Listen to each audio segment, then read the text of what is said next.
Bonjour tout le monde et bienvenue dans cette troisième vidéo sur la bataille du climat. Dans cet épisode, je vais parler des événements. Comme dans tout jeu en coopération qui se respecte, la plupart en tout cas, à chaque fois que c'est le tour d'un joueur, il va tirer une carte événement. Par défaut, elles sont de trois types. Le premier type sont les cartes réchauffement, orange. Quand on tire une carte de ce type, on va rajouter un pion destruction, soit en zone A, soit en zone B, en zone C ou en zone D. La zone A représente le Groenland et ses glaciers, la zone B l'Antarctique, la zone C les grands courants océaniques et la zone D l'Himalaya et son système de glaciers. Vous remarquez qu'au début de la partie, 3 pions sont déjà installés. Plus de pions vont être mis dans ces 4 zones, plus les effets des conséquences climatiques, ce sont les cartes rouges, vont être destructeurs.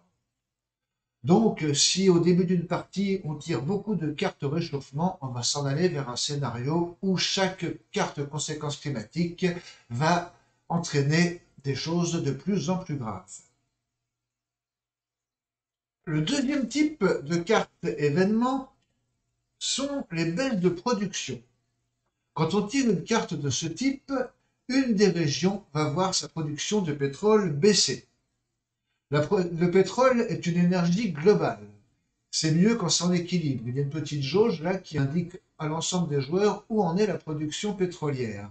Il y a des pays exportateurs, des pays importateurs, et si l'on vient manquer de pétrole, cela peut entraîner soit des guerres, soit des chutes brutales de niveau de vie. Ces deux types d'événements sont les plus rares, et comme vous pouvez le remarquer, les joueurs ne peuvent pas interagir dessus. Ils sont obligés de les subir. D'une manière plus générale, les joueurs vont tirer des événements verts, c'est-à-dire des événements avec ACI, action commune d'influence. Lors de ces événements, les joueurs vont pouvoir unir leurs forces pour essayer d'en atténuer les effets. Dans cet événement, par exemple, il va être demandé d'agir sur les militaires, les politiques et les médias pour que les tensions diplomatiques suite à une rupture de l'éoduc soient moins graves. Si on ne fait rien, ou si l'action des joueurs échoue, ce qui est la même chose, la région concernée va se prendre plusieurs pions de pénurie, un pion pénurie par niveau de vie. C'est-à-dire qu'elle va prendre 2, 3 ou 4 pions pénurie. Si en agissant, les joueurs atteignent au moins un score de 10, comme c'est marqué en bas à gauche, la région ne se prendra qu'un seul pion pénurie.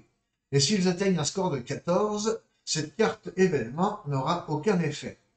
Donc, à chaque fois qu'une carte de ce type est tirée, les joueurs doivent se poser la question s'ils vont laisser passer l'événement et subir les conséquences les plus graves, ou s'ils décident d'agir et utiliser leurs précieuses cartes influence qu'ils ont entre les mains.